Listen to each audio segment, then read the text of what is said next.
ഞാൻ സൂയിസൈഡ് ചെയ്യാൻ ശ്രമിച്ചിട്ടുള്ള സമയങ്ങളുമുണ്ട്, വളരെ ചെറുപ്പത്തിലെ. കുട്ടികളുള്ളപ്പോൾ ഞാൻ ഇനി ഒറ്റയ്ക്ക് പോയാലും ഈ കുഞ്ഞുങ്ങൾ അനുഭവിക്കും, കൂട്ടത്തിൽ കൊണ്ടുപോയാലും അത് അവരോട് ചെയ്യുന്ന പാവം. ഞാൻ എന്ത് ചെയ്യുമെന്ന് സങ്കീർണമായ സാഹചര്യത്തിലൂടെ ഞാൻ കടന്നുപോയിട്ടുണ്ട്. മരിക്കുകയല്ല വേണ്ടത്, ജീവിക്കാൻ പറ്റുന്നിടത്തോളം ജീവിക്കാം. ഇനി ഒന്നും പറ്റില്ല, എന്നെ അങ്ങ് വരിഞ്ഞു മുറുക്കി അങ്ങ് ആഴക്കടലിൽ കൊണ്ട് കല്ല് കെട്ടി താഴ്ക്കുകയാണെങ്കിൽ പിന്നെ പോട്ടെ, എന്ത് ചെയ്യണം. ഒരിക്കൽ ഒരു പ്രൊഡക്ഷൻ കൺട്രോളർ എന്നോട് പറഞ്ഞു, ഉമയെ ഈ പ്രോജക്റ്റിന് വേണ്ടിയിട്ട് കാസ്റ്റ് ചെയ്ത സമയത്ത് പല ആൾക്കാരും ഫോണിൽ വിളിച്ചു പറഞ്ഞു, അയ്യോ അവരുണ്ടെങ്കിൽ ഭയങ്കര പ്രശ്നക്കാരി കേട്ടോ, എന്നെ ജീവിക്കാൻ അനുവദിക്കാത്ത രീതിയിൽ.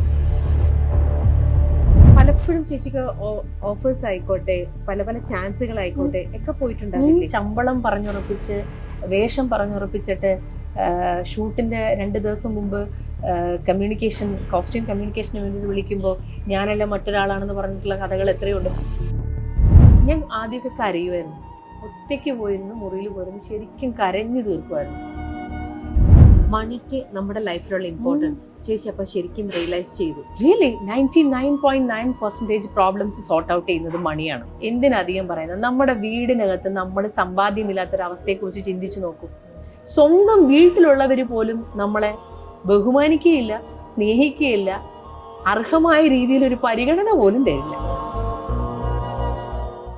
ലോകം പ്രകാശപൂരിതമാക്കാൻ ഇനി അസാസ് LED ലൈറ്റ്സ്. വീട്ടിലേക്കും ഓഫീസിലേക്കും ഇനി the complete lighting solutions. Asas എന്നാൽ ക്വാളിറ്റിയാണ്. അപ്പൊ ഇനി മറക്കണ്ട, അസാസിലേക്ക് പോവാം. നമസ്കാരം. മൈൽസ്റ്റോൺ മേക്കേഴ്സ് പ്രസൻസ് ദി വിത്ത് രമ്യയിലേക്ക് ഞങ്ങളുടെ എല്ലാ പ്രേക്ഷകർക്കും സ്വാഗതം. ഇന്ന് എന്നോടൊപ്പം ദി വിത്ത് രമ്യയിലുള്ളത് ഒരുപാട് നല്ല നല്ല കഥാപാത്രങ്ങളിലൂടെ, അതായത് ടെലിവിഷൻ പ്രേക്ഷകരുടെ മനസ്സ് കീഴടക്കിയ ഒരു ചേച്ചി, ഉമ്മച്ചേച്ചിയാണ് ഇന്ന് എന്നോടൊപ്പം ഉള്ളത്. എനിക്ക് അതൊക്കെ പറയുമ്പോഴും എനിക്ക് ഉമ്മച്ചേച്ചിയുടെ ഫേസിലേക്ക് നോക്കുമ്പോഴും നമ്മൾ ക്യാരക്ടറൊക്കെ പിടിച്ച് ചേച്ചിയുടെ സീരിയലും ഓരോന്നൊക്കെ കാണുമ്പോൾ അതുപോലെയല്ല ചേച്ചി, അതിനെക്കാട്ടിലും ലുക്കിംഗ് റിയലി പ്രെറ്റി, ഭയങ്കര സ്മാഷിംഗ് എന്ന് തന്നെ പറയാം. സുഖമായിട്ടിരിക്കണോ ചേച്ചി? നന്നായി പോണു.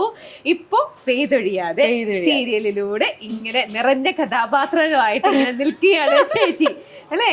ടെലിവിഷൻ എന്ന് പറയുമ്പോൾ തന്നെ, പ്രത്യേകിച്ചും സീരിയൽ എന്ന് പറയുമ്പോൾ ശ്രീ KK രാജീവിന്റെ സീരിയൽ, അദ്ദേഹത്തിന്റെ സീരിയലിന്റെ ഒരു ഭാഗമാകാൻ പറ്റാന്നൊക്കെ പറയുന്നത് എല്ലാ ആർട്ടിസ്റ്റുകൾക്കും ഒരുപാട് ഇഷ്ടമുള്ളൊരു കാര്യമാണ്. എല്ലാവരും വലിയൊരു ഭാഗ്യമായിട്ട് കാണുന്ന ഒരു കാര്യം തന്നെയാണ്. അതെ, ശരിക്കും.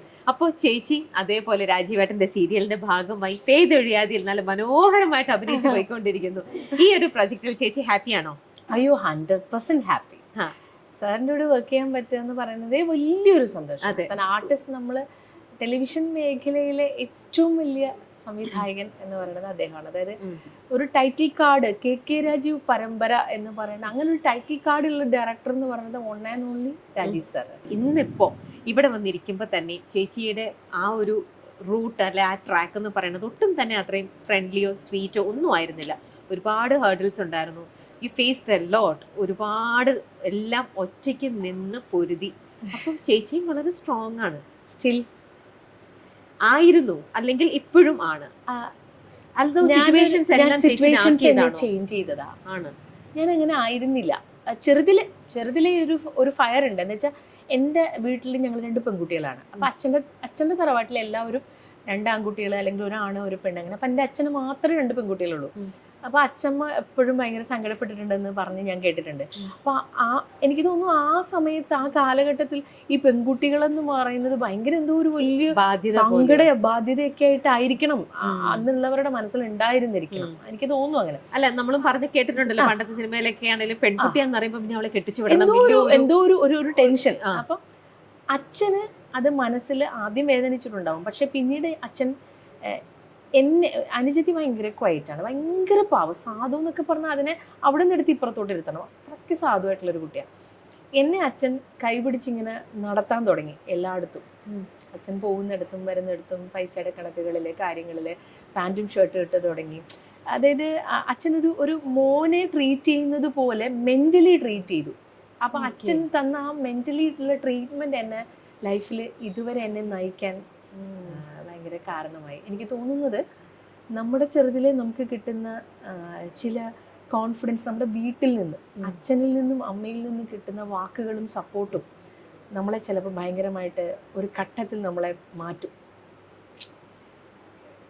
അത് ഭയങ്കരമാണ്. അത് എന്നെ മാറ്റിയതിൽ, അല്ലെങ്കിൽ എനിക്കൊരു ലൈഫിലൊരു ബോൾഡ്നെസ് വന്നില്ല. എല്ലാ കാര്യങ്ങളെയും സർവൈവ് ചെയ്യാനുള്ളൊരു കോൺഫിഡൻസ്, അല്ലെങ്കിൽ എനിക്കിത് സാധിക്കും, ഞാൻ ചെയ്യും, എനിക്ക് എന്ത് പ്രശ്നം വന്നാലും ഞാൻ കയറി വരും, എന്നെ ഇനി എന്ത് ചെയ്താലും ഞാൻ കയറി വരും എന്നൊക്കെ എനിക്ക് തോന്നിയത് ഞാൻ അവിടെ നിന്നാണെന്ന് എനിക്ക് തോന്നിയിട്ടുണ്ട്. അച്ഛൻ എനിക്ക് തന്ന ആ ഒരു പാൻറ്റും ഷർട്ടും ഇടുമ്പോൾ ഒരു പെൺകുട്ടിക്ക് ഇന്നുണ്ടാകുന്ന മാനസികാവസ്ഥ ആയിരുന്നില്ല അന്ന് എനിക്ക് തോന്നിയിട്ടുണ്ട്. എൻ്റെ ബാല്യകാലത്തിൽ ജീൻസും ടീഷർട്ടും ഒക്കെ അങ്ങനെ ഭയങ്കര അങ്ങനെ വരുന്നൊരു കാലഘട്ടമാണ്. അപ്പം അത് ഇടുന്ന പെൺകുട്ടികളെ പെട്ടെന്ന് എല്ലാവരും ഇങ്ങനെ നോക്കും, ശ്രദ്ധിക്കും.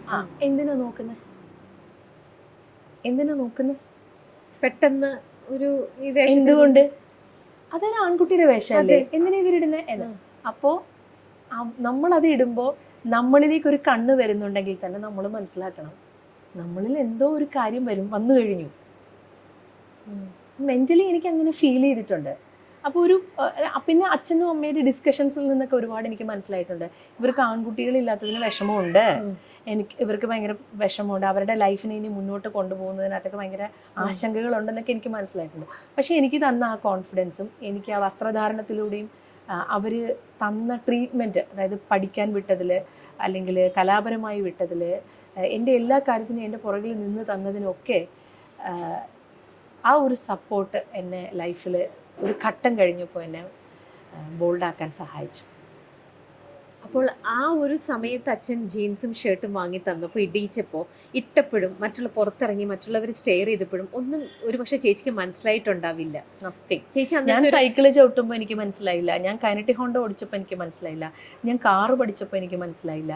പക്ഷെ ഇതെല്ലാം അന്ന് അച്ഛൻ എവിടെയോ ദീർഘവീക്ഷണത്തോടെ കണ്ടിരിക്കണം. എനിക്കത് അറിയില്ല, അച്ഛൻ്റെ ഫീൽ എനിക്ക് എന്തായിരുന്നു എന്ന് എനിക്കറിയില്ല. ചേച്ചി ചോദിച്ചിട്ടേ ഇല്ല. പിന്നീട് എപ്പോഴാണ് ചേച്ചിക്ക് റിയലൈസ് ചെയ്തത്? ജീവിതത്തിൽ പ്രശ്നങ്ങളുടെ മുകളിൽ പ്രശ്നങ്ങൾ ഇങ്ങനെ വന്നുകൊണ്ടേയിരുന്നപ്പോൾ ഡെയിലി നമ്മളിപ്പോൾ ഒരു ദിവസം ഒരു പ്രശ്നമൊക്കെ ഓക്കെ, ഒരു ദിവസം ഒരു 10 പ്രശ്നമൊക്കെ ആകുമ്പോൾ നമ്മൾ വല്ലാതെ താഴ്ന്നു പോകും. തീർച്ചയായും. അപ്പോൾ അങ്ങനെ ഇതിനെ എങ്ങനെ മാനേജ് ചെയ്യുന്നൊരു അവസ്ഥ വരും നമുക്ക്. ഈ അവസ്ഥയിൽ നിന്നൊക്കെ ഓവർകം ചെയ്യാൻ നമുക്ക് ചുറ്റിനും ഒരാളും ഇല്ലെന്ന് വെച്ചോ, നമ്മളൊരു വലിയ കാട്ടിനകത്ത് അകപ്പെട്ടു, പെട്ടെന്ന് കൂടെ നിന്നവരെല്ലാം ഓടി രക്ഷപ്പെട്ടു, നമുക്ക് രക്ഷപ്പെടാൻ പറ്റിയില്ല. നമ്മൾ അന്നേരം അവിടെ പാമ്പുണ്ടെന്ന് ചിന്തിക്കില്ല, കടുവയുണ്ടെന്ന് ചിന്തിക്കില്ല, ആനയുണ്ടെന്ന് ചിന്തിക്കില്ല, എങ്ങനെ രക്ഷപ്പെടുമെന്ന് മാത്രമേ നമ്മൾ ചിന്തിക്കുകയുള്ളൂ. എല്ലാവരും കൂടെ ഉള്ളപ്പോൾ അയ്യോ പാമ്പ് വരുമോ, കടുവ വരുമോ, ആന വരുമോ, അതിലേക്ക് ഫോക്കസ് പോകും. കൂടെ ആളുകളുണ്ടല്ലോ. മറ്റേത് അങ്ങനെയല്ല. ഇതെങ്ങനെ രക്ഷപ്പെടാൻ പറ്റും, ഇവിടുന്ന് എങ്ങനെ കയറും, ഇവിടുന്ന് എങ്ങനെ പുറത്തിറങ്ങും. അപ്പം ആ ഒരു തിരിച്ചറിവിൽ നിന്നും അല്ലെങ്കിൽ അങ്ങനത്തെ ഒരു സിറ്റുവേഷനിൽ നിന്നും ചേച്ചി പുറത്തേക്ക് ഇറങ്ങാൻ വേണ്ടിയിട്ട് ചേച്ചിനെ ഹെൽപ്പ് ചെയ്യാൻ കൂടെ ആരെങ്കിലുമൊക്കെ ഉണ്ടായിരുന്നിട്ടുണ്ടാവും? സുഹൃത്തുക്കൾ എൻ്റെ ജീവിതത്തിൽ എൻ്റെ പഠനകാലം മുതൽ, സ്കൂൾ കാലഘട്ടം മുതൽ ഇന്ന് വരെ അന്നുള്ള സുഹൃത്തുക്കൾ ഇന്നുമുണ്ട് എൻ്റെ നെഞ്ചോട് ചേർന്ന്. ലവ്ലി. അന്ന് മുതൽ ഇന്നു വരെ എൻ്റെ സ്കൂൾ കാലഘട്ടത്തിലെ സുഹൃത്തുക്കള്, കോളേജ് കാലഘട്ടത്തിലെ സുഹൃത്തുക്കള്, എൻ്റെ ലൈഫിൽ എൻ്റെ ഏറ്റവും വലിയ അസറ്റ് എൻ്റെ സൗഹൃദമാണ്. ഒരുപാട് സുഹൃത്തുക്കളുണ്ട്. ഒരുപാട്. എന്ത് ലക്കിയാ ചേച്ചി. അതിൽ ഞാൻ ഭയങ്കര ലക്കിയാണ്. പക്ഷെ ഞാൻ എല്ലാ ദിവസവും വിളിക്കാറില്ല, അവരെന്നെ എല്ലാ ദിവസവും വിളിക്കാറില്ല, ടെക്സ്റ്റ് ചെയ്യാറില്ല, ഒന്നുമില്ല. പക്ഷെ എനിക്കൊരു പ്രശ്നം എന്ന് പറഞ്ഞാൽ അവരെൻ്റെ അടുത്ത് നിൽക്കും, അവർക്കൊരു പ്രശ്നം എന്ന് പറഞ്ഞാൽ ഞാൻ അവരുടെ അടുത്ത് നിൽക്കും. ബ്യൂട്ടിഫുൾ. എല്ലാവർക്കും കിട്ടില്ല, അതും ചിലർക്ക് കിട്ടും, വളരെ ലിമിറ്റഡ് നമ്പർ, 1 or 2 പേരായിരിക്കും ഇങ്ങനെ കിട്ടുക. ചേച്ചിക്ക് ഒരുപാട് പേര് അങ്ങനെ ഉണ്ടെന്നുണ്ടെങ്കിൽ ഈ ഇൻഡസ്ട്രി അല്ല കേട്ടോ, ഇൻഡസ്ട്രിയിലേ അല്ല, എനിക്ക് പുറത്തുനിന്നാണ് എൻ്റെ സുഹൃത്തുക്കൾ. പിന്നെ പക്ഷെ ഞാൻ മനസ്സിലാക്കിയത് നമുക്ക് എല്ലാവർക്കും എല്ലാം കിട്ടില്ല. എനിക്ക് പേഴ്സണൽ ലൈഫ് നഷ്ടപ്പെട്ടിട്ടുണ്ടെങ്കിൽ എനിക്ക് പ്രൊഫഷണൽ ലൈഫ് കിട്ടുന്നുണ്ടാവും. എനിക്ക് പ്രൊഫഷണൽ ലൈഫും പേഴ്സണൽ ലൈഫും ഇല്ലെന്നുണ്ടെങ്കിൽ ഇത്തരത്തിലുള്ള ബാക്ക് സപ്പോർട്ട് കിട്ടുന്നുണ്ടാവും. നമ്മൾ ജീവിക്കാൻ നമുക്ക് എവിടെ നിന്നെങ്കിലും എന്തെങ്കിലുമൊക്കെ ഒരു തണലായി ഏതെങ്കിലുമൊക്കെ മനുഷ്യർ ഏതെങ്കിലുമൊക്കെ സാഹചര്യത്തിൽ വന്നുകൊണ്ടേയിരിക്കും. ചേച്ചിക്ക് അപ്പോൾ ഇപ്പോൾ പറഞ്ഞു പേഴ്സണൽ ലൈഫിൽ ചേച്ചി അറിയാലോ, ഞങ്ങൾക്കൊക്കെ അറിയാം. ചേച്ചിക്ക് എപ്പോഴെങ്കിലും ഏതെങ്കിലും ഒരു നിമിഷം തോന്നിയിട്ടുണ്ടോ എനിക്ക് ഫ്രണ്ട്സിൻ്റെ ഇത് വേണ്ടിയിരുന്നില്ല, എനിക്ക് ആ ഒരു ലൈഫ് ദൈവം തന്നിരുന്നെങ്കിലെന്ന്? ഫ്രണ്ട്സ് വേറെ, അത് വേറെ. ഫ്രണ്ട്സ് എന്ന് പറയുന്നത് നമുക്ക് ലിമിറ്റില്ല. നമ്മുടെ ലൈഫിൽ നമുക്ക് എന്തും പറയാം. എന്നെ എൻ്റെ കൂട്ടുകാരൻ, ആൺ സുഹൃത്തുക്കളും പെൺ സുഹൃത്തുക്കളും ഏത് പാതിരാത്രിയിലും വിളിക്കും, ഇങ്ങനൊരു പ്രശ്നമുണ്ട്, എന്താ ചെയ്യുക, നമുക്ക് എന്ത് ചെയ്യാൻ പറ്റും, ഞാൻ പെട്ടു നിൽക്കുകയാണ്, എന്താ പ്രശ്നം? ഇത് പറയാൻ അവരുടെ ഫസ്റ്റ് കോൾ എനിക്ക് വരുന്നത് തന്നെ ഞാൻ അവർക്ക് എന്നോടുള്ള കോൺഫിഡൻസ് ആണ്. ഏത് സമയത്തും ഞാൻ അവരെ വിടില്ല. അത് വേറൊന്നാണ്. പ്രണയം, വിവാഹം, ഭർത്താവ്, കാമുകൻ എന്നൊക്കെ പറയുന്നത് മറ്റൊന്നാണ്. എനിക്കിന്നും സുഹൃത്തിനെ സുഹൃത്തായിട്ടാണ് ഇഷ്ടം. ഞാൻ എൻ്റെ സുഹൃത്തുക്കളെ ഒരിക്കലും വേറൊരു ആംഗിളിൽ കാണത്തുമില്ല. അവർക്ക് അങ്ങനെ കാണാനൊരു സിറ്റുവേഷൻ ഞാൻ കൊടുക്കത്തുമില്ല. എൻ്റെ എല്ലാ ആൺ സുഹൃത്തുക്കളും അവരുടെ ഭാര്യമാരും കുഞ്ഞുങ്ങളും ഒക്കെ എന്നും എൻ്റെ സന്തത സഹചാരികളായി കൂടെ ഉണ്ട്. അതറിയോ, ഞാൻ അങ്ങനെ അവരെ ട്രീറ്റ് ചെയ്യുന്നത്. പക്ഷെ മറ്റൊന്ന് അത് എന്നെടുത്ത് വെച്ച് നോക്കിയാൽ അത് വേറെയും ഇത് വേറെയുമാണ്. പിന്നെ ഒരു സ്ത്രീക്ക് ആഗ്രഹങ്ങൾ ഉണ്ടാവില്ലേ പ്രണയിക്കപ്പെടാൻ, പ്രണയിക്കാൻ? തീർച്ചയായും കാശ് കൊടുത്ത് വാങ്ങിക്കാൻ പറ്റുന്ന സാധനങ്ങളല്ല. പിന്നെ ഇത് എല്ലാവരിലും പോയിട്ട് ചോദിച്ചു വാങ്ങിക്കാനോ അല്ലെങ്കിൽ കൊടുക്കാനോ പറ്റുന്ന ഒന്നല്ല. നമ്മളെ മനസ്സിലാക്കുന്ന, നമ്മളെ അറിയുന്ന, നമുക്ക് എന്ത് കുറവുണ്ട്, നമുക്ക് എന്താണ് കൊടുക്കേണ്ടത് എന്ന് മനസ്സിലാക്കി വരുന്ന ഏത് വ്യക്തിയാണെങ്കിലും അത് ആഗ്രഹിക്കാത്ത ഒരു മനുഷ്യരും ഈ ഭൂമിയിലില്ല. ഞാനും ആഗ്രഹിക്കുന്നുണ്ട്, ആഗ്രഹിച്ചിട്ടുണ്ട്. ശരിയാണ്, ഇല്ലയെന്ന് ഞാൻ പറയില്ല. പക്ഷെ ചിലർ ഞാൻ പറഞ്ഞു കേട്ടിട്ടുണ്ട് ചേച്ചി, അവരുടെ ലൈഫിൽ ഇത്തരത്തിലുള്ള ബിറ്റർ എക്സ്പീരിയൻസസ് വന്നിട്ട് അവർക്ക് ചിലപ്പം റിലേഷൻ മാറിപ്പോയി കഴിയുമ്പോൾ അവർ പിന്നീട് ചിലപ്പം അതിനകത്ത് നിന്ന് വളരെ മോശമായിട്ടുള്ള എക്സ്പീരിയൻസ് ആയിരിക്കും അവർക്കുണ്ടാവുക.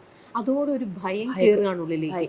ആ ഭയത്തിൽ ചിലർ പറഞ്ഞ് എനിക്ക് തന്നെ അറിയുന്ന 1-2 പേര് പറഞ്ഞിട്ടുണ്ട്, ഇത് വേണ്ട, ഈ സംഭവമേ വേണ്ട, ഇതില്ലാണ്ട് സുഖമായിട്ട് നമുക്ക് ജീവിക്കാം, എനിക്ക് നല്ല ഫ്രണ്ട്സ് ഉണ്ടല്ലോ, എനിക്ക് സന്തോഷത്തോടെയും സമാധാനമായിട്ട് ഇരിക്കാമല്ലോ, എന്തിനാ ഞാൻ ആവശ്യമില്ലാണ്ട് വലിച്ചു വാരി ടെൻഷൻ എൻ്റെ തലയിലേക്ക് കയറ്റുന്നത് എന്ന് ഞാൻ പറഞ്ഞു. ഒരുപാട് പേര് ഇപ്പൊ എനിക്ക് തോന്നുന്നു ഈ ജനറേഷനിൽ ഏറ്റവും കൂടുതൽ ആളുകൾ വിവാഹം വേണ്ട എന്ന് വിചാരിക്കുന്ന ആളുകളാണ്. അതിന് കാരണം എന്ന് പറയുന്നത് നമുക്ക് ഒട്ടും എക്സ്പെക്ട് ചെയ്യാൻ പറ്റത്തില്ല ഒരാൾ എങ്ങനെ നമ്മളോട് ബിഹേവ് ചെയ്യുന്നത്. അതാണെന്നോ നമ്മൾ ആൺകുട്ടികളെ മാത്രമൊന്നും പറയാൻ പറ്റില്ല. ഇഷ്ടംപോലെ പെൺകുട്ടികളുടെ ഭാഗത്തുനിന്ന് മോശം അനുഭവങ്ങൾ ഞാൻ കണ്ടിട്ടുണ്ട്. എൻ്റെ സുഹൃത്തുക്കളുടെ ലൈഫ് ഞാൻ കണ്ടിട്ടുണ്ട്. അപ്പൊ നമുക്ക് അങ്ങനെ ആൺപെൺ വ്യത്യാസമൊന്നുമില്ല.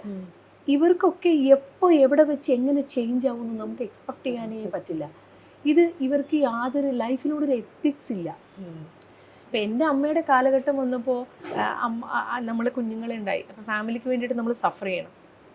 എൻ്റെ കാലഘട്ടം വന്നപ്പോൾ അങ്ങനെ ഈസി ത്രോ അല്ല. നമുക്കതിനെ അങ്ങനെ പെട്ടെന്ന് സ്നേഹിച്ച് കല്യാണം കഴിച്ചാലും മാരേജിനാണെങ്കിലും നമുക്കങ്ങനെ പബ്ലിക്കിനെ നമ്മൾ നോക്കും, നമ്മുടെ ലൈഫിനെ നോക്കും. നമുക്ക് ഇനി കല്യാണം കഴിഞ്ഞ് കഴിഞ്ഞാൽ ഒരു കൺസെപ്റ്റ് എന്ന് പറയുന്നത് അച്ഛനും അമ്മയൊന്നുമില്ല, ഇനി നമ്മൾ തനിച്ചാണ്, അല്ലെങ്കിൽ നമ്മളിങ്ങനെ എവിടെയോ ആയിപ്പോയി എന്നൊക്കെ ഒരു ഫീൽ ഉണ്ടായിരുന്ന കാലഘട്ടമാണ്.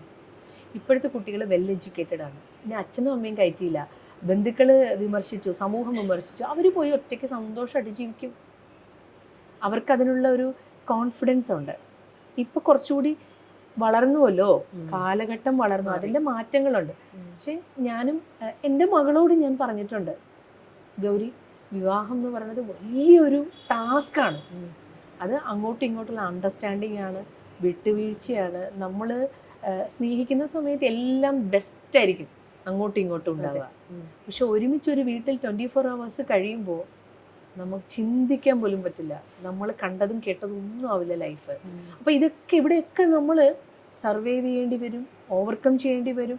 ഇതൊക്കെ നമ്മൾ മനസ്സുകൊണ്ട് പ്രിപ്പയർ ചെയ്തിട്ട് വിവാഹ ജീവിതത്തിലേക്ക് കടക്കാം. എത്രയോ നാൾ സ്നേഹിച്ച് പരസ്പരം മനസ്സിലാക്കിയിരുന്നവരെ വിവാഹത്തിന് ശേഷം കുറച്ചുനാൾ കഴിഞ്ഞപ്പോൾ സെപ്പറേറ്റ് ആയി പോകുന്നു. സ്കൂളിൽ നമുക്ക് ചിന്തിക്കാൻ പോലും പറ്റില്ല എങ്ങനെ ഇത് സംഭവിച്ചു എന്ന് പോലും. അത് അങ്ങനെയാണ്. അത് എവിടെയും നമ്മൾ ആരെയാ കുറ്റപ്പെടുത്തേണ്ടതെന്ന് പോലും നമുക്ക് അറിയത്തില്ല. പിന്നെ ഇപ്പോൾ ഉള്ള ജനറേഷനിൽ എനിക്ക് ബഹുമാനം തോന്നുന്നൊരു കാര്യം, പരസ്പരം ഒത്തുപോവാൻ പറ്റില്ല എങ്കിൽ പരസ്പരം ബഹുമാനത്തോടുകൂടി, ഉപദ്രവിച്ചിട്ടല്ല, ബഹുമാനത്തോടുകൂടി പിരിഞ്ഞു മാറുക. അത് നല്ല കാര്യമാണ്. എന്തിനാ രണ്ടുപേരും അവരുടെ രണ്ടുപേരും 24 hours ഇങ്ങനെ ഓവർ തിങ്കിങ് ചെയ്ത് അവരിങ്ങനെ ഫ്രസ്ട്രേറ്റഡ് ആയി അവരുടെ ഹെൽത്തിനെയും അവരുടെ മെൻ്റൽ കണ്ടീഷനെയും ചുറ്റുമുള്ളവരെല്ലാവരും ഇങ്ങനെ ഒരു പ്രശ്നം വന്നു കഴിഞ്ഞ് കഴിഞ്ഞാൽ ഇതിലേത് ചെയ്താലും വിമർശിക്കേണ്ടവർ വിമർശിച്ചുകൊണ്ടിരിക്കും, ചേർത്ത് പിടിക്കേണ്ടവർ ചേർത്ത് പിടിച്ചുകൊണ്ടിരിക്കും. അത് നോക്കണ്ട എന്നേ ഞാൻ പറയുള്ളൂ. പിന്നെ നമുക്കിതിനകത്ത് ഒന്നും പറയാൻ പറ്റില്ല എന്നേ. ഇതൊക്കെ ഭയങ്കരമായിട്ട് ചേർന്ന് വരുന്നത് ഭയങ്കര ഒരു ബ്ലെസ്സിങ്ങാണ്. ഞാൻ ചില സുഹൃത്തുക്കളുടെയൊക്കെ ഫാമിലി ലൈഫ് കാണുമ്പോൾ എനിക്ക് ഭയങ്കര സന്തോഷം. ദൈവം അവരെ എത്ര കാരുണ്യത്തോടെ സ്നേഹിച്ച് നിർത്തുന്നത്. ഞാൻ എപ്പോഴും പറയും, ഒരിക്കലും ഫാമിലി ലൈഫിൽ പ്രശ്നം ഉണ്ടാകാതെ നോക്കണേ നോക്കണേ എന്ന് ഞാൻ പറയും. കാരണം അത് ഭയങ്കര അങ്ങനെ കിട്ടുന്നത് വലിയ ഭാഗ്യമാണ്, കിട്ടാറില്ല പലർക്കും. അതെ. നിങ്ങളുടെ ലോകം പ്രകാശപൂരിതമാക്കാൻ ഇനി അസാസ് LED ലൈറ്റ്സ്. വീട്ടിലേക്കും ഓഫീസിലേക്കും ഇനി the complete lighting solutions. Asas എന്നാൽ ക്വാളിറ്റിയാണ്. അപ്പൊ ഇനി മറക്കണ്ട, അസാസിലേക്ക് പോവാം. ചേച്ചി തീർച്ചയായിട്ടും മോളുടെയും ഇതേപോലെ മോളുടെ കല്യാണം കഴിഞ്ഞു, ഇപ്പം എല്ലാവരും വളരെ ഇതായിട്ട് നിൽക്കുന്നു. അപ്പം ആ ഒരു സമയത്തും ചേച്ചിയുടെ ഉള്ളിൽ ഒരു ചേച്ചിയും ആ ഒരു ഫേസിലൂടെ പോയ ഒരാളാണ്. എത്രയായാലും അമ്മയ്ക്ക് നമ്മുടെ മക്കൾ നല്ല രീതിയിൽ സന്തോഷത്തോടെ അവളുടെ കല്യാണം, ഇതൊക്കെ ഞാനും ഒരു അമ്മയാണ്, എനിക്കൊരു മോളുണ്ട്, നമുക്കറിയാം, നമുക്ക് ആ ഒരു ചിന്തയൊക്കെ അങ്ങനെ പോകും. പക്ഷേ ഈ ഞാൻ മുമ്പേ പറഞ്ഞ പോലത്തെ ആവശ്യമില്ലാത്തൊരു പേടി അത് എവിടുന്നെങ്കിലും ഒന്ന് കയറി വരും. പിന്നെ 100,000 ചോദ്യങ്ങൾ, കുറേ question mark. പിന്നെ എല്ലാരും പറയും ഉമ്മ മോളുടെ കല്യാണമൊക്കെ കഴിച്ചില്ല, ഇനി ഉമ്മയ്ക്ക് എന്താ? അല്ല, ഇനിയാ കൂടുതൽ ടെൻഷൻ. ഇതുവരെ എൻ്റെ തണലിൽ എൻ്റെ കൺമുന്നിൽ എന്നോട് ചേർന്ന് നിന്നിരുന്ന കുഞ്ഞിനെ എനിക്ക് എങ്ങനെ വേണോ അവളെ നോക്കാം. പക്ഷെ മറ്റൊരു സ്ഥലത്ത് ചെന്ന് നിൽക്കുമ്പോൾ അവൾ മെൻ്റലി ഓക്കെ ആണോ, അവൾ ഫിസിക്കലി ഓക്കെ ആണോ, എനിക്ക് ഇടപെടാനേ പറ്റില്ല ഒന്നിലും. അതൊരു ഭയങ്കര ഇങ്ങനെ കൈ തൊടാനും തൊടാതിരിക്കാനും പറ്റുന്ന സാഹചര്യം ഉണ്ട്. പക്ഷെ എനിക്കെപ്പോഴും ഭയങ്കര പേടിയാണ്. എൻ്റെ മോളുടെ വിവാഹം കഴിഞ്ഞപ്പോൾ എല്ലാവരും ചോദിച്ചു, ഇൻ്റർവ്യൂ എടുത്തവർ ചോദിച്ചു, ജനങ്ങൾ ചോദിച്ചു, നിങ്ങളെന്ത് ഒരിക്കലും. എനിക്ക് പക്ഷെ ഭയങ്കര പേടിയാണ്. ഞാൻ ദൈവത്തിനോട് എന്നും പ്രാർത്ഥിക്കും, ദൈവമേ വേദനിക്കുന്നതൊന്നും ഉണ്ടാവില്ലേ എന്ന്. കാരണം ഓരോ ദിവസവും എനിക്ക് പേടിയാണ്. കുട്ടികളല്ലേ, അപ്പൊ ചോദിക്കും എന്തിനാ എത്ര പേടിക്കുന്ന, അവരൊക്കെ മുതിർന്ന കുട്ടികളല്ലേ എന്ന്. അത് അങ്ങനെയൊക്കെ പറയുന്നവർക്കൊക്കെ പറയാം, അമ്മമാർക്കേ മനസ്സിലാവുള്ളൂ അതിന്റെ ഒരു വിഷമം എന്താണ്. എന്ത് സംഭവിച്ചാലും എല്ലാ അമ്മമാർക്കും അങ്ങനെ ഒരു കൺസേൺ ഉണ്ടാവും. ഞാൻ അവളെ വളർത്തിയതും ഒരച്ഛൻ്റെ സപ്പോർട്ട് ഇല്ലാണ്ട് വളർത്തിയതിൻ്റെ ഒരു പെയിന് എന്തായാലും എനിക്കുണ്ടാവുമല്ലോ. അപ്പം അങ്ങനെ ഒരു കൺസേൺ എനിക്കുണ്ട്. ആ ഒരു യാത്ര ചേച്ചി ഒറ്റയ്ക്ക് 2 കുട്ടികളെ ചേച്ചി ഒരു വല്ലാത്തൊരു ധൈര്യമാണ്. ചേച്ചി കുറച്ച് മുന്നേ പറഞ്ഞ പോലെ അന്ന് അച്ഛനായിട്ട് വാങ്ങിത്തന്ന ജീൻസും ഷർട്ടും എടുത്തിട്ടപ്പം അന്ന് റിയലൈസ് ചെയ്തില്ല.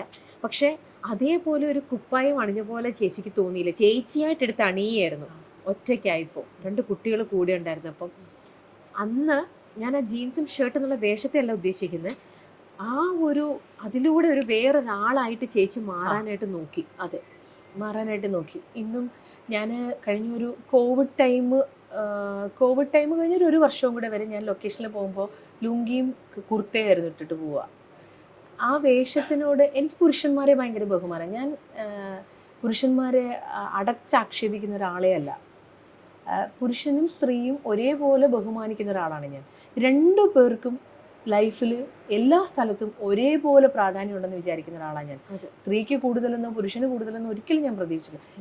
എനിക്ക് പുരുഷന്മാരെ ബഹുമാനമാണ്. അപ്പം എനിക്ക് തോന്നിയിട്ടുണ്ട് ചില കാര്യങ്ങളിൽ പുരുഷൻ്റെ ആറ്റിറ്റ്യൂഡുകൾ നമുക്ക് ഭയങ്കര. എൻ്റെ മകനാണെങ്കിൽ പോലും അവനിങ്ങനെ വളർന്ന് വലുതായി മീശയും താടിയൊക്കെ വരുമ്പോൾ ഞാൻ ഇങ്ങനെ സന്തോഷത്തോടെ അവനെ കാണുന്നത്. എനിക്കെന്തോ വലിയൊരു നിധി കിട്ടിയ പോലെ ഞാൻ അവനെ കാണുന്നത്. എന്തുകൊണ്ടാന്ന് വെച്ചാൽ വന്നിറങ്ങി നിൽക്കുമ്പോൾ ഒരു ഗാംഭീര്യം, അതൊരു സന്തോഷമാണ്. അപ്പം അതെന്ത് ഫീലിൽ പറയണമെന്ന് എനിക്കറിയില്ല.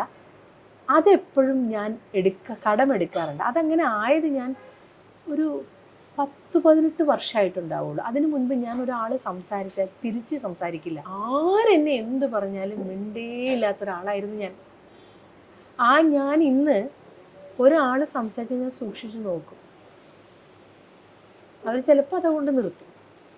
എന്നെ ഇൻഡസ്ട്രിക്കകത്ത് എനിക്ക് ഭയങ്കര സങ്കടം തോന്നിയിട്ടുണ്ട്. ഞാൻ എത്ര പാവമാണ് അല്ലെങ്കിൽ ഞാൻ എങ്ങനെയാണ് ആളുകളോട് സമീപിക്കുന്നത് എന്നുള്ളത് എന്നെ ഏറ്റവും അടുത്ത ആളുകൾക്കേ അറിയുള്ളൂ. അല്ലാതെയുള്ള എല്ലാ മനുഷ്യരും ഇൻഡസ്ട്രിക്കകത്ത്, പുറത്തല്ല, ഇൻഡസ്ട്രിക്കകത്ത് എന്നെ എന്തോ വലിയൊരു വഴക്കാളിയായിട്ടാണ് വച്ചിരിക്കുന്നത്. എനിക്ക് വിഷമം തോന്നിയിട്ടുണ്ട്. ഒരിക്കൽ ഒരു പ്രൊഡക്ഷൻ കൺട്രോളർ എന്നോട് പറഞ്ഞു, ഞാൻ വർക്ക് ചെയ്തതിന് ശേഷം ഒരു പ്രൊഡ്യൂസറും ഒരു പ്രൊഡക്ഷൻ കൺട്രോളറും കൂടി ഇരിക്കുക. അപ്പോൾ ആ വർക്ക് ഒരു 4 വർഷം പോയി, സക്സസ് പാർട്ടിയുടെ അന്ന് എന്നോട് പറഞ്ഞു, ഉമ്മയ്ക്കൊരു കാര്യം അറിയോ, ഉമ്മയെ ഈ പ്രോജക്റ്റിന് വേണ്ടിയിട്ട് കാസ്റ്റ് ചെയ്ത സമയത്ത് പല ആൾക്കാരും ഫോണിൽ വിളിച്ചു പറഞ്ഞു, അയ്യോ അവരുണ്ടെങ്കിൽ ഭയങ്കര പ്രശ്നക്കാരി കേട്ടോ. അപ്പോൾ ആ പ്രൊഡ്യൂസർ പറഞ്ഞു, ആ പ്രശ്നക്കാരികളെ മാനേജ് ചെയ്യാനുള്ള കപ്പാസിറ്റി എനിക്കുണ്ട്. പുള്ളി എന്നെ വച്ചു. 4 വർഷം അദ്ദേഹത്തിനോട് വർക്ക് ചെയ്തു. ഒരു പ്രശ്നം എന്നിൽ നിന്ന് അദ്ദേഹത്തിന് ഉണ്ടായിട്ടില്ല. എൻ്റെ എല്ലാ കാര്യങ്ങളിലും അദ്ദേഹവും ആ കുടുംബവും വന്നു ചേർന്നിട്ടുമുണ്ട്. അപ്പോൾ ആ സക്സസ് പാർട്ടിയുടെ അന്ന് അദ്ദേഹം പറഞ്ഞു, ഇതുപോലെയാണ് ഉമ്മ ഓരോ മനുഷ്യരെ പറ്റിയും പറയണത്. ഞാൻ പറഞ്ഞു, സാർ എനിക്കതിന് വിഷമമില്ല സാർ. കാരണം എന്നെ തെറ്റിദ്ധരിക്കേണ്ടവർ തെറ്റിദ്ധരിച്ചുകൊണ്ടേയിരിക്കും. ഉള്ള കാര്യം മുഖത്ത് നോക്കി പറയുന്നതോ ശബ്ദത്തിൽ സംസാരിക്കുന്നതോ സ്പീഡിൽ സംസാരിക്കുന്നതോ ആണ് ഒരു മോശ വ്യക്തിയുടെ സ്വഭാവമെങ്കിൽ ഞാനത് മോശം ആളാണ്. ഞാൻ എനിക്ക് വേണ്ടി ഇന്നുവരെ ഒരു ലൊക്കേഷനിലും ശബ്ദം ഉയർത്തിയിട്ടില്ല. എൻ്റെ കൂടെയുള്ള സഹപ്രവർത്തകർക്ക് വേണ്ടിയിട്ട് മറ്റുള്ളവർക്ക് വേണ്ടിയിട്ടായിരിക്കും ഞാൻ എന്തെങ്കിലും ഒരു കാര്യം സംസാരിക്കാൻ പോലും പോകുന്നത്. ആ പോകുന്നതായിരിക്കും വളഞ്ഞു തിരിഞ്ഞ് എൻ്റെ തലയിലോട്ട് വന്ന് വീഴുന്നത്. എൻ്റെ ഏറ്റവും അടുത്ത ഇൻഡസ്ട്രിയിൽ ഞാൻ ബഹുമാനിക്കുന്ന ആൾക്കാർ എന്നെ വിളിച്ചു മാറ്റി സ്നേഹത്തോടെ ചേർത്ത് നിർത്തി പറഞ്ഞിട്ടുണ്ട്, മക്കളെ നീ എന്തിനാണ് മറ്റുള്ളവർക്ക് വേണ്ടിയിട്ട് സംസാരിക്കാൻ പോകുന്നത്, നീ ശത്രുവാവുന്നത്. പക്ഷെ എനിക്ക് കണ്ടുകൊണ്ടിരിക്കാൻ പറ്റാത്ത ചില കാര്യങ്ങൾ ഞാൻ സംസാരിച്ചു പോകും. അപ്പം ഞാനിവിടെ വഴക്കാളിയായിട്ടൊരു അപ്പം ഞാൻ ആലോചിച്ചു, എന്നെ ജീവിക്കാൻ അനുവദിക്കാത്ത രീതിയിൽ എന്നെ ഇവരൊക്കെ ഒരു വലിയ നമ്മൾ ഒരു മോശമായ വഴിയിലോട്ട് പോകുന്നതും അവർക്ക് പറ്റുന്നില്ല, കാണിക്കാൻ പറ്റുന്നില്ല. അല്ലെങ്കിൽ അവർക്ക് എന്നെ ഒന്നും പറയാൻ പറ്റുന്നില്ല. അവർക്ക് പറ്റുന്ന കാര്യം എന്താണ്, ഇതാണ്. പക്ഷെ ഞാനത് ഇപ്പം മൈൻഡ് ചെയ്യാറില്ല.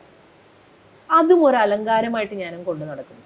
എന്നെ മനസ്സിലാക്കുന്നവർ മനസ്സിലാക്കിക്കോട്ടെ, ഇഷ്ടപ്പെടുന്നവർ ഇഷ്ടപ്പെട്ടോട്ടെ. എനിക്ക് വർക്ക് ദൈവം അനുഗ്രഹിച്ച് ഇതുവരെ ഈ ഇൻഡസ്ട്രിയിൽ നിൽക്കാൻ പറ്റിയില്ലേ, ഈ ഭക്ഷണം കഴിക്കാൻ പറ്റിയില്ലേ, ഈ ജനങ്ങളുടെ സ്നേഹം അനുഭവിക്കാൻ പറ്റിയില്ലേ, അത്രയൊക്കെ മതിയെന്നേ. നാളെ രാവിലെ മരിച്ചു പോയാലും ഞാൻ ഹാപ്പിയാണ്. എനിക്ക് കോടികളൊന്നും വേണ്ട, ഞാൻ ഹാപ്പിയാണ്. ഇപ്പൊ ചേച്ചിയുടെ ഇത്തരത്തിലുള്ള ഒരു പെരുമാറ്റങ്ങളോ ഇതിപ്പോ ചേച്ചി പറഞ്ഞു മറ്റുള്ളവർ തെറ്റിദ്ധരിക്കപ്പെട്ടിട്ടുണ്ടെന്ന് ഭയങ്കരമായിട്ട്. അപ്പൊ പലപ്പോഴും ചേച്ചിക്ക് ഓഫേഴ്സ് ആയിക്കോട്ടെ പല ചാൻസുകളായിക്കോട്ടെ ഒക്കെ പോയിട്ടുണ്ടാവില്ലേ? ഒരുപാട്. ഒരു പക്ഷെ ഈ ആഗ്രഹിച്ച വേഷം പറഞ്ഞുറപ്പിച്ച്, ശമ്പളം പറഞ്ഞുറപ്പിച്ച്, വേഷം പറഞ്ഞുറപ്പിച്ചിട്ട് ഷൂട്ടിന്റെ 2 ദിവസം മുമ്പ് കോസ്റ്റ്യൂം കമ്മ്യൂണിക്കേഷന് വേണ്ടി വിളിക്കുമ്പോൾ ഞാനല്ല മറ്റൊരാളാണെന്ന് പറഞ്ഞിട്ടുള്ള കഥകൾ എത്രയുണ്ട്. എന്നെക്കുറിച്ച് ഏറ്റവും കൂടുതൽ തെറ്റിദ്ധാരണ പടർത്തുന്ന കഥകളാണ് പുറത്ത് വന്നിട്ടുള്ളത്. പിന്നെ എൻ്റെ ഒരു പ്രശ്നം, ഞാൻ എങ്ങും പോയിട്ട് ഞാൻ അതല്ല ഇതല്ല എന്ന് ഞാൻ പോവാറില്ല. ഞാൻ തിരുത്തിയിട്ട് എന്ത് കാര്യമുള്ള ഇവരിത് പറയും. പക്ഷെ ചേച്ചിയുടെ തന്നെ ചാൻസുകൾ നഷ്ടപ്പെടുക അങ്ങനെ എന്നൊക്കെ പറയുമ്പോൾ പോലും ചേച്ചിക്ക് ഒരുപാട് സങ്കടം ഉണ്ടായിട്ടുണ്ടെന്നേ. ഞാൻ ആദ്യ സമയത്തൊക്കെ ഞാൻ സാർ അങ്ങനെയല്ല ഇങ്ങനെ, പിന്നെ എനിക്ക് തന്നെ മനസ്സിലായി ഞാൻ ഇത് പറയുന്നത് പോലും അവരെന്നെ തെറ്റിദ്ധരിക്കുമെന്നേ. എന്തിനാ ഇത് എനിക്കുള്ളത്. ഇപ്പം എനിക്ക് ആ പ്രൊഡ്യൂസർ തന്നതുപോലെ അവസരം തന്നാലല്ലേ പറയാൻ പറ്റും. പിന്നെ ഞാൻ ഒരു വർക്കിൽ ചെന്ന് നിന്ന് കഴിഞ്ഞാൽ അത് എൻ്റെ വർക്കായിട്ട് ഞാനങ്ങ് കാണും. അവിടെ എന്ത് കാര്യം വന്നാലും ഞാൻ പോയി നിന്ന് കാര്യങ്ങൾ ചെയ്യും. എനിക്ക് വർക്ക് ചെയ്യാൻ മടിയില്ല. എനിക്ക് ഏത് പാതിരാത്രി വരെ വർക്ക് ചെയ്യാൻ എനിക്ക് മടിയില്ല. എനിക്ക് സന്തോഷമേ ഉള്ളൂ. എനിക്കിഷ്ടമാണ്. അത് എന്നെ അടുത്തറിയാവുന്നവർക്ക് നന്നായിട്ടറിയാം. അറിയാത്തവരൊക്കെ ഒരുപാട് കാര്യങ്ങൾ അതുപോലെ എനിക്ക് വിഷമം തോന്നിയിട്ടുണ്ട്. ഞാൻ എല്ലാവരെയും സ്നേഹത്തോടെ ചേർത്ത് നിർത്താൻ ഒരു സീനിയർ ഷോ ഓഫ് കളികളൊന്നും കളിക്കാൻ ഇഷ്ടമില്ലാത്ത ഒരാളാണ് ഞാൻ. പക്ഷേ ഞാൻ ശ്രദ്ധിച്ചിട്ടുണ്ട് പലരും എൻ്റെ കൂടെ സ്നേഹത്തോടെ ചേർന്ന് നിന്നിട്ട് ആ റൂമിന് പുറത്തു പോയി വളരെ മോശമായി സംസാരിക്കും. ഞാൻ എൻ്റെ ചെവി കൊണ്ട് ഞാൻ കേട്ടിട്ടുണ്ട്. ഞാൻ വിചാരിക്കും, ഞാൻ ആദ്യമൊക്കെ കരയുമായിരുന്നു. ഒറ്റയ്ക്ക് പോയിരുന്നു, മുറിയിൽ പോയിരുന്നു, ശരിക്കും കരഞ്ഞു തീർക്കുമായിരുന്നു. ദൈവമേ ഇങ്ങനെ തെറ്റിദ്ധരിക്കാൻ ഞാൻ എന്ത് തെറ്റാ ചെയ്തതെന്ന്. പക്ഷെ പിന്നെ എനിക്ക് മനസ്സിലായി ഇവർക്കൊക്കെ അങ്ങനെ പറ്റുള്ളൂ. എന്നെ ഡിസർവ് ചെയ്യുന്ന ആൾക്കാർ എന്നെ സ്നേഹിക്കും. അല്ലെങ്കിൽ മറ്റുള്ളവരുടെ മുമ്പിൽ തല ഉയർത്തി നമുക്ക് നിൽക്കാൻ പറ്റുന്നത് നമ്മൾ അത്രയും പൈസ നേടുമ്പോഴാണ്, അല്ലെങ്കിൽ നമ്മൾ ഫിനാൻഷ്യലി അത്രയും സൗണ്ട് ആവുമ്പോഴാണ്. മണിക്ക് നമ്മുടെ ലൈഫിലുള്ള ഇമ്പോർട്ടൻസ് ചേച്ചി അപ്പോൾ ശരിക്കും റിയലൈസ് ചെയ്തു. റിയലി 99.9% പ്രോബ്ലംസ് സോർട്ട് ഔട്ട് ചെയ്യുന്നത് മണിയാണ്. അതിന്റെ മേളിൽ ഒന്നും അല്ലാന്ന് ചേച്ചി പറയണത് അല്ലേ? സാമ്പത്തികം എന്ന് പറയണത് ഒരു വലിയ ഫാക്റ്റാണ്. നമ്മൾ ഇനി എന്തൊക്കെയാണെന്ന് പറഞ്ഞാലും ഇതൊന്നുമല്ല. ശരിയാണ്, സാമ്പത്തികം കൊണ്ട് വിലക്ക് മേടിക്കാൻ പറ്റാത്തത് ജീവനാണ്. ജീവൻ നമുക്ക് കിട്ടണമെന്നുണ്ടെങ്കിൽ സാമ്പത്തികം കൊടുത്താൽ കിട്ടത്തില്ല. ജീവൻ ഒഴിച്ച് ആ 1% ഞാൻ അതാണ് പറഞ്ഞത്. 99% അത്രയും പ്രശ്നങ്ങൾ സോർട്ട് ഔട്ട് ചെയ്യുന്നത് മണിയാണ്. സാമ്പത്തികമുണ്ടോ അത് ഈ പറയുന്നത് പോലെ നമുക്ക് ചതിച്ചോ പറ്റിച്ചോ വെട്ടിച്ചോ പലതരത്തിലൊക്കെ ഉണ്ടാക്കിയത് അതൊക്കെ വരുന്നത് പോലെ പോകുന്നു വിശ്വസിക്കുന്ന ഒരാളാണ് ഞാൻ. പക്ഷെ നമ്മൾ കഷ്ടപ്പെട്ട് അധ്വാനിച്ച് നല്ല രീതിയിൽ ഉണ്ടാക്കുന്ന പൈസയാണെങ്കിൽ അത് പോവില്ല. ഇനി പോയാലും അത് നമുക്ക് തിരിച്ചു വരും. ഇനി അത് ഉണ്ടാവുന്നിടത്താണ് നമ്മുടെ പ്രശ്നങ്ങൾ മാറുന്നത്. ഞാനൊരു കാര്യം ചോദിച്ചോട്ടെ, ഏറ്റവും കൂടുതൽ പൈസ ഉള്ളവനും ഒന്നുമില്ലാതെ 10 പൈസയില്ല, എനിക്ക് ജീവിതത്തിൽ പ്രശ്നമൊന്നുമില്ല, രാവിലെ 2 അടിക്കുക, അല്ലെ ഭക്ഷണം കഴിക്കുക, അല്ലെ വഴിയെടുത്ത് കിടന്ന് ഉറങ്ങുക എന്ന് വിചാരിക്കുന്നതിന് ഒരു ടെൻഷനും ഇല്ല. ഓക്കെ, അവന് മാത്രമേ ഉണ്ടാവുള്ളൂ ഒരു ടെൻഷനും ഇല്ലാത്തത്. അതൊഴിച്ചിട്ടുള്ള ബാക്കി എല്ലാവർക്കും, മിഡിൽ ക്ലാസ്സിനും അപ്പർ ക്ലാസ്സിനും എന്നും ടെൻഷൻസ് ആണ്. എന്തുകൊണ്ട്? നമ്മളിങ്ങനെ ഓരോ കാര്യങ്ങളും നമുക്ക് ചെയ്യേണ്ടി വരുന്നു. ചെയ്യണം, അത് ചെയ്യണം, ഇത് ചെയ്യണം, ഒരുപാട് ഉത്തരവാദിത്തങ്ങൾ നിറവേറ്റണം. നമ്മളിങ്ങനെ ഫൈറ്റ് ചെയ്തുകൊണ്ടിരിക്കുക എല്ലാ ദിവസവും, അല്ലേ? അപ്പം നമുക്കിതിന് പൈസ വേണം. നമ്മൾ കഷ്ടപ്പെട്ട് പൈസ ഉണ്ടാക്കിയാലേ ഈ പ്രശ്നങ്ങൾ തീരുള്ളൂ. എൻ്റെ മനസ്സിൽ ഞാൻ ശരിക്കും പറഞ്ഞു കഴിഞ്ഞാൽ കടത്തെണ്ണയിലൊക്കെ 2 അടിച്ചിട്ട് സുഖമായിട്ട് കിടക്കുന്ന ചേട്ടന്മാരെ കാണുമ്പോൾ എനിക്ക് സത്യം പറഞ്ഞാൽ അസൂയ വരാറുണ്ട്. ഒന്നും ആലോചിക്കണ്ടല്ലോ, സൂപ്പർ അല്ലേ? അവരൊഴിച്ച് ബാക്കിയുള്ള എല്ലാ മനുഷ്യരും day by day, minute by minute എല്ലാവരും സർവൈവ് ചെയ്യാൻ നന്നായിട്ട് കഷ്ടപ്പെടുന്നുണ്ട്. അതിൽ ഒരു ചില പേര് ജയിക്കും പെട്ടെന്ന്, ഒരു ചില പേര് ഇങ്ങനെ ഫൈറ്റ് ചെയ്തുകൊണ്ടേയിരിക്കും, ചിലർ തോറ്റുപോകും. അപ്പം തോൽക്കാതിരിക്കാൻ ഞാൻ ശ്രമിച്ചുകൊണ്ടിരിക്കുന്നു. ജയിച്ചോന്നൊന്നും ഞാൻ പറയില്ല, ശ്രമിച്ചുകൊണ്ടിരിക്കുന്നു. നല്ല സുഹൃത്ത് ബന്ധങ്ങളാണെങ്കിലും സൊസൈറ്റിയിൽ നമുക്ക് വേണ്ട ഒരു വാല്യൂ ആണെങ്കിലും മറ്റുള്ളവരുടെ മുമ്പിൽ നമുക്ക് വേണ്ട റെസ്പെക്റ്റ് ആയിക്കോട്ടെ, ഇതെല്ലാം നമുക്ക് സമ്മാനിക്കുന്നത് മണി തന്നെയാണ്. ഉറപ്പായിട്ടും മണി എന്ന് പറയുന്നത് ശരിക്കും ഭയങ്കര വലിയൊരു പവർഫുൾ ടൂളാണ്. ആ ടൂള് അത് വേറെ, അത് നമുക്കതൊന്നും ബീറ്റ് ചെയ്യാൻ പറ്റില്ല. മണി പവർഫുൾ ടൂളാണ്. അതില്ലാത്തവൻ ഉള്ളവനെ കുറ്റപ്പെടുത്തുന്നുണ്ടാവാം, അത് അവൻ്റെ ജലസാണ്, ഒന്നും ചെയ്യാൻ പറ്റില്ല. നമ്മളത് ഉണ്ടാക്കാൻ ശ്രമിക്കുക. ചിലർക്ക് ജയിക്കും, ചിലർക്ക് തോറ്റുപോകും. തോറ്റുപോകുന്നവൻ വീണ്ടും വീണ്ടും ശ്രമിക്കുക. വേറെ ഒന്നും നമുക്കിതിൽ ചെയ്യാനില്ല. ഞാനൊന്ന് ചോദിക്കട്ടെ, നമ്മുടെ ജീവൻ മാത്രം നമുക്ക് വിലയ്ക്ക് മേടിക്കാൻ പറ്റത്തില്ല, പിന്നെ അമ്മയും അച്ഛനെയും നമുക്ക് വിലയ്ക്ക് മേടിക്കാൻ പറ്റത്തില്ല. അങ്ങനെ ഒരു ചില കാര്യങ്ങളുണ്ട്. നമുക്ക് പൈസ എത്ര കോടി രൂപ കയ്യിലുണ്ടായാലും നമുക്ക് മേടിക്കാൻ പറ്റാത്ത ഒരു ചില കാര്യങ്ങൾ. അതൊഴിച്ച് ഒരു ലെവൽ ഓഫ് കാര്യങ്ങൾ ഒഴിച്ച് ഒരു ലൈഫിൽ ഒരു 100-ൽ ഒരു 75% കാര്യങ്ങൾ മണി ഉണ്ടെങ്കിൽ നമുക്ക് മേടിക്കാൻ പറ്റുന്നതല്ലേ? ഈ പറയുന്ന ബഹുമാനം, ഈ പറയുന്ന സ്നേഹം, സമൂഹത്തിലെ കാര്യങ്ങൾ, നമ്മുടെ കുടുംബത്തിനകത്ത്, എന്തിനധികം പറയുന്നത്, നമ്മുടെ വീടിനകത്ത് നമ്മൾ സമ്പാദ്യമില്ലാത്തൊരവസ്ഥയെക്കുറിച്ച് ചിന്തിച്ചു നോക്കൂ. സ്വന്തം വീട്ടിലുള്ളവർ പോലും നമ്മളെ ബഹുമാനിക്കുകയില്ല, സ്നേഹിക്കുകയില്ല, അർഹമായ രീതിയിൽ ഒരു പരിഗണന പോലും തരില്ല. ഇതുണ്ടെങ്കിൽ നമുക്കിതെല്ലാം കിട്ടും. അധ്വാനിക്കണം. ഞാനതെല്ലാം എല്ലാ മക്കളോടും, എല്ലാ കൂട്ടുകാരോടും, എല്ലാ ഈ പുതുതായി വരുന്ന ഈ ഇൻഡസ്ട്രിയിലേക്ക് വരുന്നവരോടും അല്ലാതുള്ളവരോടൊക്കെ ഞാൻ പറയുന്ന കാര്യം, ദയവ് ചെയ്ത് നിങ്ങൾ നല്ല വിദ്യാഭ്യാസം നേടിയെടുക്കുക. നല്ല വിദ്യാഭ്യാസം നേടിയെടുത്തു കഴിഞ്ഞാൽ തന്നെ അതൊരു വലിയ പവർഫുൾ ടൂളാണ് വിദ്യാഭ്യാസം. അതുണ്ടെങ്കിൽ എവിടെയെങ്കിലും പോയി നമുക്ക് എന്തെങ്കിലും ഒരു ജോലി ചെയ്യാം. ജോലി ചെയ്യുന്നതിന് സുഖം, അതിന് 1 രൂപ ശമ്പളം മേടിക്കുമ്പോൾ കിട്ടുന്ന അഭിമാനവും ധൈര്യവും ഒരിടത്തുനിന്നും കിട്ടില്ല. ഇത്രയും സ്ട്രോങ് ആയിട്ടുള്ള ഉമ്മ ചേച്ചീനെ എന്തൊക്കെ പ്രശ്നങ്ങളാണ് ചേച്ചി ഇപ്പോൾ പറഞ്ഞത്? ഒരു ലേഡി ഫേസ് ചെയ്യേണ്ടതിനപ്പുറമുള്ള ഒരുപാട് കാര്യങ്ങളിലൂടെ ചേച്ചി ഇതെല്ലാം തരണം ചെയ്ത് ഇന്നിപ്പോൾ ഇവിടെ വന്ന് വീണ്ടും ജയിച്ച് സന്തോഷത്തോടെ ജയിച്ചിട്ടില്ല. അവിടെയാണ് ഞാൻ പറയണത്. അതാണ് ഞാൻ പറയണത്. സമൂഹം, എൻ്റെ മകളുടെ വിവാഹം കഴിഞ്ഞപ്പോൾ എല്ലാവരും പറഞ്ഞു, ആക്ച്വലി ഉമ്മ ഓക്കെ ആയില്ലേ, ഇനി എന്താ ഉമ്മയ്ക്ക് പേടിക്കാൻ? Still going on. ഇനിയുണ്ട്. ഞാൻ മനസ്സിലാക്കിയത്, ഞാൻ മരിക്കുന്നത് വരെ ഇതൊരു സ്ട്രഗിളാണ്. ലൈഫ് അങ്ങനെയാണെന്നേ. പുറമേ നിന്ന് നോക്കുന്നവർക്ക് നമ്മൾ ചിരിക്കുമ്പോൾ നമ്മൾ ഭയങ്കര ഹാപ്പിയാണ്, നമ്മൾ എൻജോയ് ചെയ്യണമെന്ന് തോന്നും. എൻ്റെ ഇൻസ്റ്റാഗ്രാമിലെ ഫോട്ടോസ് കണ്ടിട്ട് എന്നോട് എത്ര പേര് ചോദിച്ചിട്ടുണ്ടെന്ന് അറിയാമോ, നിങ്ങൾ അടിപൊളിയല്ലേ എപ്പോഴും? ഞാൻ അപ്പോഴും അപ്പുറത്തെ തലയ്ക്കൽ അതിഭീകരമായ പ്രശ്നങ്ങൾ ഫേസ് ചെയ്തുകൊണ്ടിരിക്കുകയായിരിക്കും. ഞാൻ ചിന്തിച്ചിട്ടുണ്ട്, മനുഷ്യൻ ഒരു ഇൻസ്റ്റാഗ്രാം അക്കൗണ്ടിലെ ഫോട്ടോ കണ്ടിട്ടോ, ഒരു വാട്സപ്പിലെ DP കണ്ടിട്ടോ, ഒരു ഫേസ്ബുക്കിലെ പോസ്റ്റ് കണ്ടിട്ടാണ് എന്നെ ജഡ്ജ് ചെയ്യുന്നത്. സമൂഹം അങ്ങനെയായി. ഞാൻ ഇവരുടെ മുന്നിൽ കരഞ്ഞാൽ ഇവർ തരില്ല, ഞാൻ ഇവരുടെ മുമ്പിൽ ചിരിച്ചാലും ഇവർ തരില്ല. ഞാൻ ഫേസ് ചെയ്യേണ്ടതെല്ലാം ഫേസ് ചെയ്തേ പറ്റൂ. പ്രാക്ടിക്കലായിട്ട് ഇതിനെല്ലാം കാണും, ഈ ഒക്കെ ബാലൻസ് ചെയ്ത് സംഹൗ യു മാനേജിങ് ഇറ്റ്. ഇത്രയും നാളേക്കും ഇങ്ങനെയൊക്കെ കൊണ്ടുപോകുന്നത്.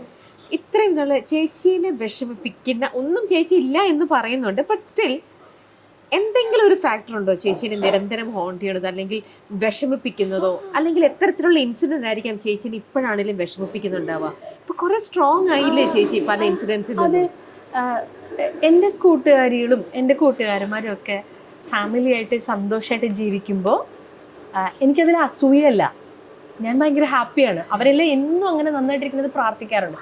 പക്ഷെ എൻ്റെ ഉള്ളിൽ എനിക്ക് വിഷമം വരാറുണ്ട്.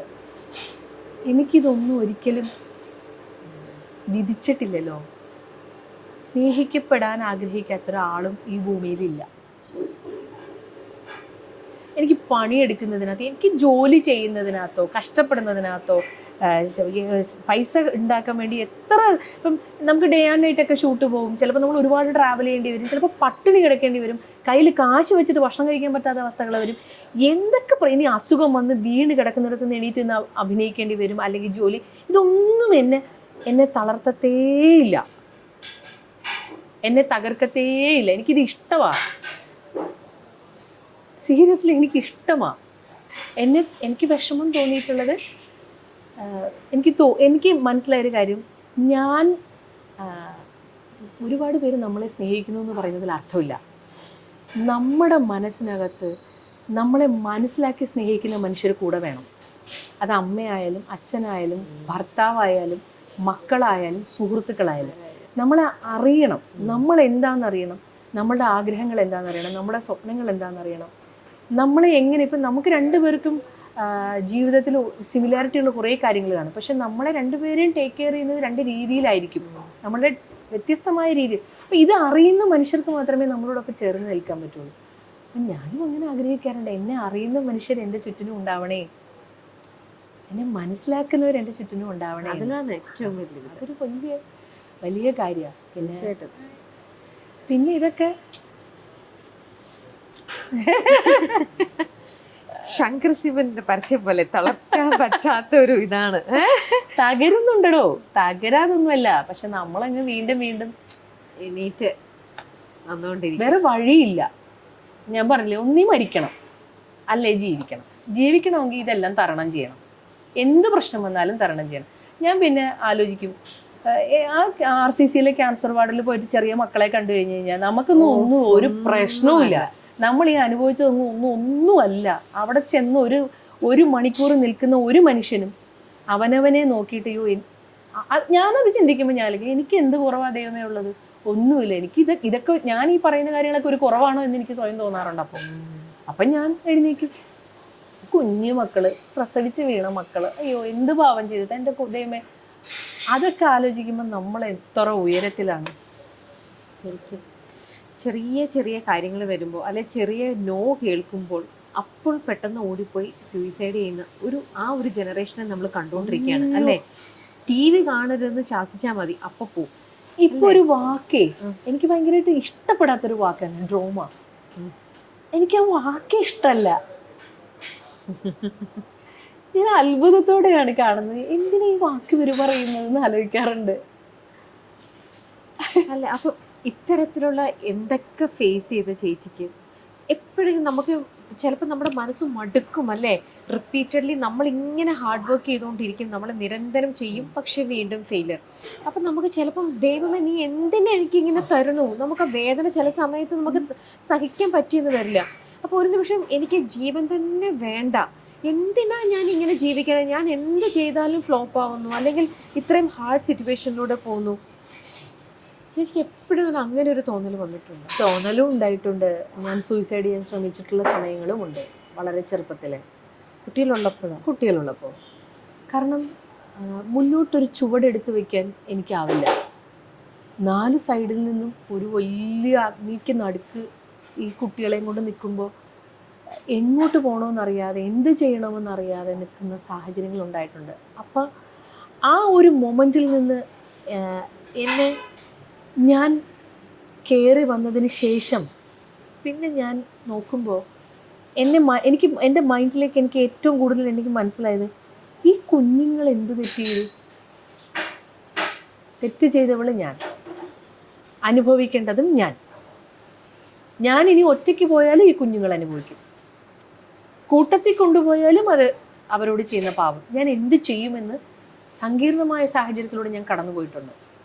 പക്ഷെ അവിടെ നിന്നൊക്കെ ആ ഒരു മൈൻഡ് സെറ്റിനെ എനിക്ക് ഈശ്വരവിശ്വാസത്തിലൂടെയാണ് കുറച്ചധികം മാറ്റാൻ പറ്റിയത്. എന്നോട് എല്ലാവരും ചോദിക്കും, എന്ത് വയസ്സായ ആൾക്കാരെ പോലെ, അത് ആ കൺസെപ്റ്റ് ഒന്നും എനിക്ക് അറിഞ്ഞൂടാ, വയസ്സായ ആൾക്കാരെ പോലെ ഇങ്ങനെ ഒരു അമ്പലവാസി. അതുകൊണ്ടൊന്നുമല്ല, ഞാൻ മനസ്സിലാക്കിയത് നമുക്കൊരു പവറിൽ ഒരു ബലം വേണം, നമ്മുടെ മനസ്സിനെ ഇങ്ങനെ നിർത്താൻ ഒരു സാധനം വേണം. അപ്പം ദൈവം വിശ്വാസം ചില സമയത്തും മനുഷ്യരെ പിടിച്ചു നിർത്താൻ വലിയൊരു ടൂളാണ്. അപ്പം എന്നെ പിടിച്ചു നിർത്തുന്ന ഒരു വലിയ ടൂളാണത്. അത് വിമർശിക്കുന്നവരെയൊന്നും എനിക്ക് പ്രശ്നമല്ല. എൻ്റെ ജീവിതത്തിൽ എന്നെ മുന്നോട്ട് നയിക്കാൻ അത്തരം സാഹചര്യങ്ങളിൽ നിന്നൊക്കെ കയറി വരാൻ എന്നെ ഭഗവാൻ എന്നെ അങ്ങനൊരു വിശ്വാസത്തിൽ ഞാൻ നിന്നിട്ടുണ്ട്. അപ്പം ഞാൻ വിചാരിച്ചു മരിക്കുകയല്ല വേണ്ടത്, ജീവിക്കാൻ പറ്റുന്നിടത്തോളം ജീവിക്കാം. ഇനി ഒന്നും പറ്റില്ല, എന്നെ അങ്ങ് വരിഞ്ഞു മുറുക്കി അങ്ങ് ആഴക്കടലിൽ കൊണ്ട് കല്ല് കെട്ടി താഴ്ക്കുകയാണെങ്കിൽ പിന്നെ പോട്ടെ, എന്ത് ചെയ്യാൻ പറ്റും.